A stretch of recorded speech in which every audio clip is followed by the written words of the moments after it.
अस्सलामुअलैकुम। YouTube channel super take की जानिब से मैं हूं मोहम्मद साकिब। हमारी क्लासेस चल रही थी माइक्रोसॉफ्ट वर्ड 2019 के हवाले से, जिसके अंदर हमने तकरीबन 23 क्लासेस जो है ना कंप्लीट कर ली हैं। आज हमारी ये 24 क्लास नंबर 24 है, जिसके अंदर हम बात करेंगे व्यू टैब के अंदर कि व्यू टैब के अंदर आपके पास कौन से ऑप्शन होते हैं और उनका इस्तेमाल आपने किस तरह से करना है। तो यहाँ पर पहले मैं जो है ना एक पैराग्राफ लिख देता हूँ। तो यहाँ पर सबसे पहला जो ऑप्शन आपको मिलेगा वो आपके पास है रीड मोड। तो जैसे ही आप इसके ऊपर क्लिक करेंगे तो ये आपके पास बिल्कुल एक पैराग्राफ की शक्ल में आ जाएगा, जिसे आप सिर्फ रीड के लिए इस्तेमाल कर सकते हैं। इसे आपने ख़त्म करना हो तो कीबोर्ड से एस्केप की प्रेस करनी है, तो ये दोबारा आपके पास आ जाएगा। बेसिकली जो हम यूज़ करते हैं वो हमारे पास प्रिंट लेआउट होता है कि जब भी हम कोई डॉक्यूमेंट्स करते हैं कंपोज वगैरह, तो उसके लिए हम क्या करते हैं, प्रिंट लेआउट जो है ना रखते हैं, ताकि हमें जब प्रिंट निकालें तो उसका प्रिंट हमें किस तरह से दिखाई देगा। तो पहला ऑप्शन आपके पास रीड मोड है, दूसरा आपके पास प्रिंट लेआउट है, उसके बाद तीसरा जो है वो आपके पास वेब लेआउट है कि अगर आप इसको इसी वेब पेज के ऊपर अगर लगाएंगे टेक्स्ट को तो वहाँ पर आपको ये किस तरह से दिखाई देगा। तो ये आपको जो है ना इस तरह से दिखाई देगा, जिस तरह वहाँ पर लाइनें वगैरह होती हैं, तो यहाँ पर कुछ भी नहीं होगा साइड के ऊपर।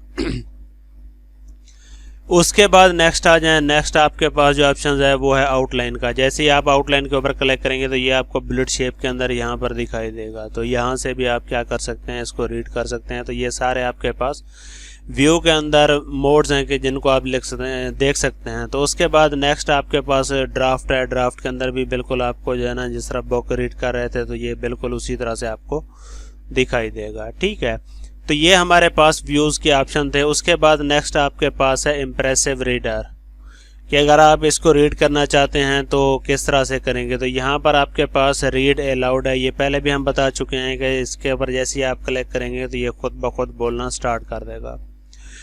तो यहाँ पर सबसे पहले आपके पास दिया गया है कॉलम विड्थ। तो यहाँ पर नैरो करेंगे तो ये बिल्कुल पतला सा हो जाएगा और यहाँ पर मुख्तलिफ ऑप्शन आपको दिए गए हैं, नैरो, मॉडरेट, वाइड। तो जिस तरह आप करना चाहें टेक्स्ट को यहाँ से पहले आप सेलेक्ट कर सकते हैं कि आप कॉलम किस तरह से आप इसको सिलेक्ट करना चाहते हैं। मैं इसको नैरो कर देता हूँ जो ऑलरेडी मौजूद है। उसके अलावा पेज कलर है, यहाँ पर अगर आपको कलर वगैरह देना चाहें बैक की साइड पर तो यहाँ पर आप कलर वगैरह भी दे सकते हैं। अगर इन्वर्स कर देंगे तो क्या हो जाएगा, पीछे वाली जो आपके पास पेज है वो आपके पास ब्लैक हो जाएगा, जो टेक्स्ट लिखा हुआ वो आपके पास वाइट हो जाएगा।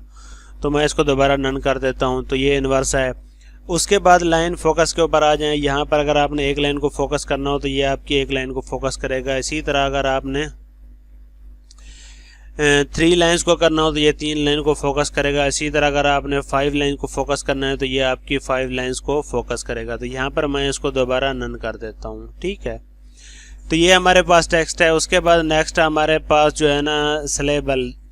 तो ये आपको बताएगा कि जिस तरह हम पढ़ते हैं ना कि ये कोई वर्ड है, 1 सिलेबल है, 2 सिलेबल है या 3 सिलेबल है, कि 3 वर्ड एक साथ मिलाकर, 2 वर्ड एक साथ मिलाकर, तो ये यहाँ पर आपको सिलेबल बता देगा। और इसके बाद लास्ट आपके पास जो ऑप्शन है वो यही है क्लोज इम्प्रेसिव रीडर। तो यहाँ से आप क्या कर सकते हैं, इसको क्लोज कर सकते हैं। इसको मैं दोबारा प्रिंट लेआउट के अंदर ले आता हूँ। ठीक है, तो ये हमारे पास ऑप्शन है। उसके बाद यहाँ पर आपके पास जो ऑप्शन दिया गया है वर्टिकल, मतलब आप इस पेज को ऊपर नीचे मूव कर रहे हैं तो इस तरह से हो जाएगा। इसी तरह अगर आप साइड टू साइड करना चाहते हैं तो वो भी कर सकते हैं। तो उसके लिए आपके पास मुख्तलिफ पेजेस होने चाहिए, तो उनको आप क्या कर सकते हैं, साइड टू साइड कर देते हैं। मैं इनको कॉपी करके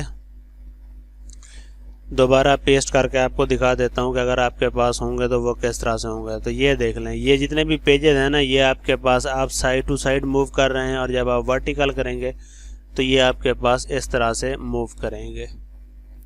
तो आप इस तरह से इसको कर सकते हैं। उसके बाद नेक्स्ट आ जाए। नेक्स्ट आपके पास शो है। सबसे पहले आपके पास रूलर है। ये जो रूलर आप देख रहे हैं ना ऊपर इस साइड पे, ये आपके पास रूलर है। तो इसे आप ख़त्म भी कर सकते हैं और इसे आप लगा भी सकते हैं। तो ये जो रूलर आपको ऊपर दिखाई दे रहा है तो यही आपके पास क्या है, रूलर है। इसे मैं क्लोज कर देता हूँ, मिनिमाइज कर देता हूँ।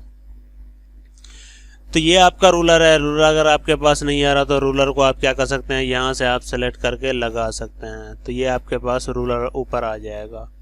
उसके बाद नेक्स्ट होता है ग्रिड लाइन। ग्रिड लाइन जो है ना जैसे आप इसके ऊपर क्लिक करेंगे तो आपको जो है ना ग्रिड लाइन दिखाई देना शुरू हो जाएंगी। तो ये आपके पास ग्रिड लाइन है। ये बेसिकली जब हम कोई शेप ड्रा करते हैं तो उसका साइज़ अगर सेम रखना चाहते हैं तो हम इसका जो है ना करते हैं। तो यहाँ पर मैं आपको बता देता हूँ, जिस तरह मैं यहाँ से कोई इंसर्ट शेप इसके अंदर मैं इंसर्ट करना चाहता हूँ, तो यहाँ से मैं कोई रेक्टेंगल लेता हूँ, तो यहाँ से जैसे पकड़कर यहाँ तक ड्रैग करूँगा तो ये मेरे पास ये शेप बन जाएगी। इसी तरह तो यहाँ पर ये देखें, अब ये आपके पास पूरे जो ना डॉटेड के हिसाब से मूव करना शुरू कर देती है। तो इसी तरह अगर आपने दूसरी सेम शेप की लेनी है तो वो यहाँ पर आप क्या कर सकते हैं, यहाँ पर ड्रा कर सकते हैं कितने लाइनों की है। तो यहाँ से फिर आप क्या कर सकते हैं, उसको डॉट्स के ज़रिए एडजस्ट कर सकते हैं कि किस तरह से आपने उसको करना है। तो इसका काम यही है। दोबारा मैं चला जाता हूँ व्यू के अंदर, ये ग्रिड लाइन ख़त्म कर देता हूँ। उसके बाद नेक्स्ट ऑप्शन है वो आपके पास है नेविगेशन पेन। नेविगेशन पेन क्या होता है, ये शॉर्टकट की भी है, इसकी कंट्रोल है। कोई चीज़ आपने अपने डॉक्यूमेंट्स के अंदर सर्च करनी हो, मिसाल तौर पर यहाँ पर मैं सर्च कर लेता हूँ कि वीडियो मैंने कितनी बार लिखा है, तो ये देखें जितनी बार इस डॉक्यूमेंट्स के अंदर लिखा होगा तो ये आपको सारा हाईलाइट कर देगा। इसके अलावा पेजेस के अंदर भी चेक कर सकते हैं कहाँ का लिखा हुआ है। रिज़ल्ट के अंदर भी चेक कर सकते हैं कि किन पैराग्राफ की लाइंस के अंदर ये लिखा हुआ है। तो ये बेसिकली इसका काम यही है नेविगेशन का, कोई भी चीज़ आपने सर्च करनी हो और इसकी शॉर्टकट जो की है वो हमारे पास कंट्रोल F है। उसके बाद नेक्स्ट आ जाते हैं। नेक्स्ट हमारे पास कंट्रोल Z कर देता हूँ मैं इन सबको, पैराग्राफ को जितने भी हैं सिंपल जो है ना एक ही पैराग्राफ के ऊपर ले आता हूँ दोबारा। यहाँ पर मैं दोबारा जो है ना ये पैराग्राफ लिख लेता हूँ।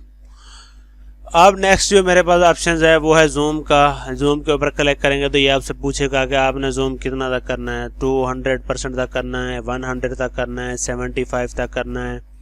तो ये मुख्तलिफ ऑप्शन है, यहाँ पर जो है ना आप क्लिक कर सकते हैं कि आप कितना इसको जूम करना चाहते हैं। उसके बाद नेक्स्ट आपके पास ये ऑप्शन दिया गया है 100% करेंगे तो ये 100% हो जाएगा। 1 पेज करेंगे तो आपको पूरा पेज जो है ना ये दिखाई देगा। उसके अलावा मल्टीपल पेज करेंगे तो आपके जितने भी मल्टीपल पेज हैं वो एक साथ दिखाई देंगे। उसके अलावा पेज विड्थ करेंगे तो पेज की जितनी भी आपके पास चौड़ाई है तो उसके मुताबिक ये आपको दिखाई देगा। तो ये हमारे पास जूम के ऑप्शन हैं। उसके बाद नेक्स्ट आ जाएं। नेक्स्ट आपके पास दिया गया है न्यू विंडो का। जैसे ही आप इसके ऊपर क्लिक करेंगे तो आपके पास एक विंडो और खुल गई है। तो ये 2 विंडोज़ बेसिकली आपके पास खुल गई हैं, ये वाली और उससे नीचे वाली जो है ना ये आपके पास 2 विंडोज़ जो है ना ओपन हो गई हैं। तो ये एक विंडोज़ ऊपर से अलग बन गई है और सेम जो है ना उसके नीचे वाली अलग बन गया है। 2 मैं आपको दिखा देता हूँ कि ये आपके पास अलग है और ये आपके पास अलग विंडोज़ है। अब जैसे ही आप इसके ऊपर कोई चीज़ अप्लाई करेंगे तो सेम इफेक्ट उसका दूसरे डॉक्यूमेंट्स के ऊपर भी आएगा। अब मैंने इसको सेलेक्ट किया है, सेलेक्ट करने के बाद मैं इसको बोल्ड कर रहा हूँ। तो जैसे ही मैं यहाँ पर बोल्ड करूँगा तो वो देख लें नीचे भी आपके पास वही डॉक्यूमेंट्स उसी बोल्ड के अंदर आ जाएगी। तो यहाँ से अब मैं इसको सेलेक्ट करके अगर मैं इसको कोई कलर वगैरह दे देता हूँ तो सेम कलर आपको बिल्कुल नीचे भी दिखाई देगा। तो ये जो है ना बेसिकली इसका काम है न्यू विंडोज़ का। फिर उसके अलावा अरेंज ऑल है, तो ये आपकी जो है ना अरेंजमेंट आपकी कर देगा, एक डॉक्यूमेंट्स ऊपर एक डॉक्यूमेंट्स नीचे। उसके बाद आता है व्यू साइड बाय साइड। अगर आप इनको इस तरह देखना चाहते हैं साइड बाय साइड तो ये आपके पास साइड बाय साइड काम करेंगे। तो यहाँ पर जो है ना एक ऑप्शन आपके पास दिया गया है, इसको मैं क्लिक कर देता हूँ, सिंक्रोनस स्क्रॉलिंग।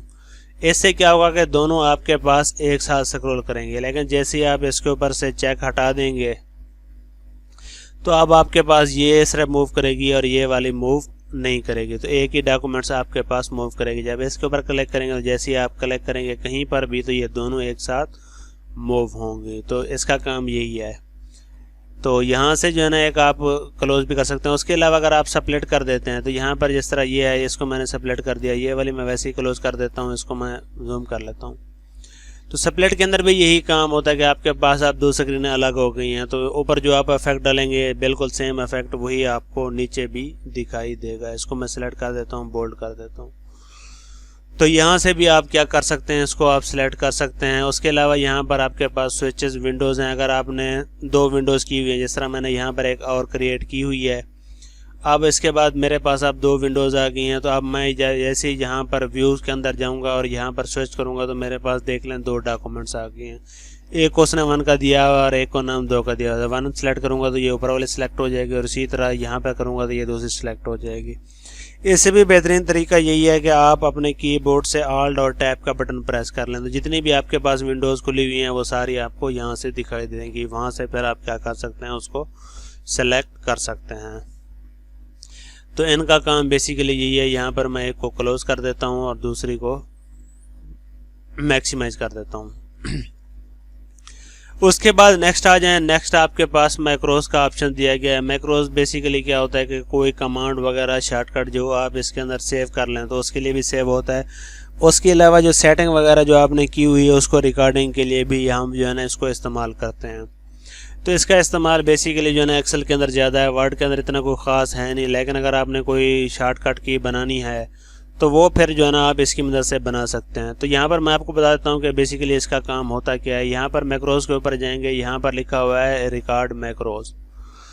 तो जैसे यहाँ इसके ऊपर क्लिक करेंगे तो ये आपके पास आ जाएगा मैक्रोस 1 के नाम से। तो यहाँ पर आप इसको क्या कर देंगे, ओके कर देंगे। यहाँ पर मैं अगर यहाँ पर देख लें ये अब रिकॉर्डिंग स्टार्ट हो गई है। यहाँ पर मैं कुछ भी टाइप कर देता हूँ और इसका जो है ना फॉन्ट वगैरह या कलर वगैरह इसका चेंज कर देता हूँ और आपको दिखाता हूँ कि इसका जो है ना क्या होगा। तो यहाँ से मैंने इसको सेलेक्ट किया, यहाँ से मैंने इसका फॉन्ट कर दिया अल्जेरियन कर दिया, ठीक है। और इसके अलावा साइज़ इसका बढ़ा दिया। अब मैंने जाकर क्या किया, व्यूज़ के अंदर जाकर मैक्रोस के अंदर जाकर स्टॉप रिकॉर्डिंग कर दी, ठीक है। स्टॉप रिकॉर्डिंग करने के बाद अब मैंने ये सारा डेटा क्या कर दिया, डिलीट कर दिया। ये सारा डेटा डिलीट कर दिया। आप जो है ना मैक्रोस के अंदर जो रिकॉर्डिंग की थी वो आप चेक कर सकते हैं। व्यू मैक्रोस के अंदर जाएंगे तो मैक्रोस 1 है। जैसे आप इसको रन करेंगे तो ये जो भी डेटा आपने लिखा था तो ये आपको वो सारा का सारा डेटा शो कर देगा कि आपने किस स्टाइल के अंदर लिखा था, क्या फॉन्ट लगाया था, तो सब कुछ आपको रिकॉर्ड के अंदर कर देगा। तो ये आप इसको रिकॉर्डिंग के तौर पर भी आप क्या कर सकते हैं, इस्तेमाल कर सकते हैं। उसके अलावा जो है ना मज़ीद नेक्स्ट वीडियोस के अंदर आपको बताऊंगा कि इससे जो है ना किस तरह से जो है ना हम शॉर्टकट की बना सकते हैं। कि जिस तरह 2 टाइपिंग हमें एक साथ करनी है, उर्दू की टाइपिंग भी एक साथ करनी है और इंग्लिश की टाइपिंग के साथ करनी है, तो उसके लिए एक शॉर्टकट कमांड बनाई गई मैक्रोस के अंदर। तो उनको इस्तेमाल किस तरह से करना है तो उसके अंदर जो है ना आपको बताएंगे। उसके बाद लास्ट में आपके पास एक ऑप्शन दिया गया है प्रॉपर्टीज़ का, कि जो है ना ये जो आपने डॉक्यूमेंट्स बनाई है तो ये प्रॉपर्टीज़ इसकी जो है ना चेक कर सकते हैं इन्फॉर्मेशन। उसके अलावा जो है ना मज़ीद जो आपके पास ऑप्शन दिए गए हैं, अगर आपने इसको PDF के अंदर कन्वर्ट करना हो तो उसके लिए आप क्या करें, F12 यहाँ से शॉर्टकट की है वो प्रेस कर लें या सेव एज कर लें। तो फिर आपके पास जो है ना ऑप्शन दिया जाता है यहाँ से आपने क्या करना है, PDF सेलेक्ट करना है। तो जैसे ही आप PDF सेलेक्ट करेंगे तो ये जो भी डॉक्यूमेंट्स आप करेंगे सेव, तो वो आपके पास जो सेव होगी वो PDF के अंदर ही सेव हो जाएगी। तो यहाँ पर कुछ फाइल्स के ऑप्शन हैं जो आपको बता देता हूँ कि पहला आपके पास क्या है, न्यू है। न्यू के ऊपर क्लिक करेंगे तो न्यू डॉक्यूमेंट्स आ जाएगा और ओपन के ऊपर क्लिक करेंगे तो आपके पास जो सारे डॉक्यूमेंट्स हैं जिनको आप यूज़ करते हैं तो वो आ जाएंगे। उसके अलावा अगर आपने PC के अंदर कहीं पर रखी हुई है तो वहाँ से भी आप इसको क्या कर सकते हैं, ओपन कर सकते हैं। उसके अलावा सेव का ऑप्शन दिया गया है, सेव एज का दिया गया है। तो सेव एज के अंदर भी आप वही काम कर सकते हैं कि जिस तरह आपको बताया गया। अगर आपने इसको PDF के अंदर कन्वर्ट करना हो, प्रिंट का ऑप्शन है ये भी ऑलरेडी आपको बता दिया है। उसके अलावा शेयर का ऑप्शन है, ये अगर आपके पास रजिस्टर वगैरह है माइक्रोसॉफ्ट वर्ड तो फिर आप इसको क्या कर सकते हैं, ईमेल के ज़रिए किसी को सेंड करना चाहें तो वहाँ पर कर सकते हैं। सेव टू क्लाउड का ऑप्शन भी दिया गया है तो यह आप इसको सेव भी कर सकते हैं। और उसके अलावा एक्सपोर्ट अगर आप करना चाहते हैं तो यहाँ से आप क्या कर सकते हैं, इसको एक्सपोर्ट भी कर सकते हैं। एक्सपोर्ट के अंदर भी वही ऑप्शन हैं कि ये आपको कन्वर्ट कर देगा PDF के अंदर। अगर आपको ये हमारी वीडियो पसंद है तो इसे ज़रूर लाइक और शेयर करें और बेल आइकन को प्रेस कर दें ताकि हमारी हर आने वाली वीडियो आप तक पहुंच सके। शुक्रिया।